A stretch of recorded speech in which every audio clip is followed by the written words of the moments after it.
tonic natin. And then yun.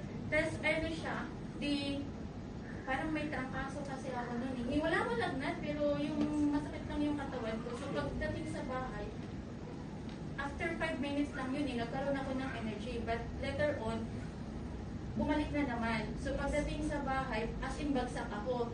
Nakatulog ako ng mahimbing, but mga 5 a.m., ano siya, barado yung, wala na ako sipon. Barado lang yung hindi ako makahinga. Pero parang puno yung dito ko, upper. So sabi ko, ayoko siyang tanggalin kasi matutulog pa ako. Pero hindi ko siya pag ganun ko lang siya, yun na yung lumabas. Tapos, sabi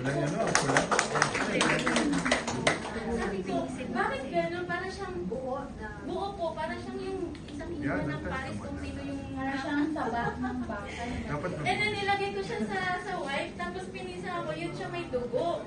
So, actually, tinapon ko na yan nung nag-uusap kami ni Direct Dre. Sabi ko, kadiri yung lumabas sa akin kasi pinicturean ko.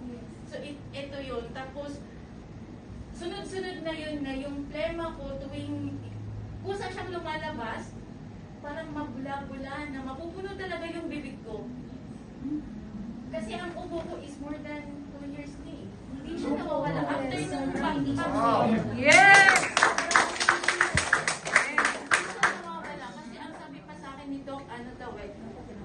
Mapupunta na ako sa TV.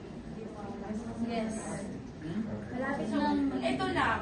So, ang ginawa ko naman, kasi may tonic na ako sa kasama sa package, binawasan ko ng 10 cc, yun lang yung ininom ko.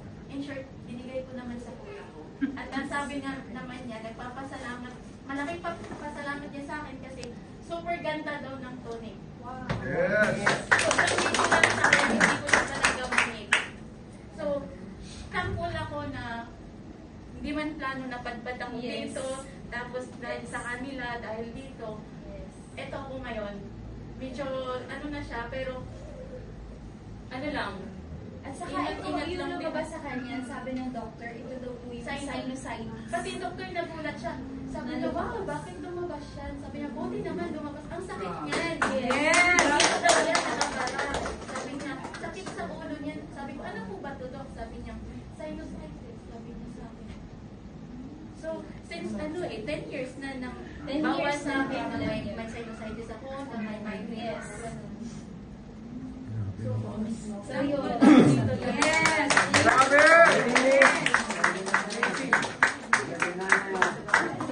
That was very, Grabe na. 10 years inspiring, pero it really made an impact sa health ko. Sinabayan pa ng maganda nurse natin. Share naman.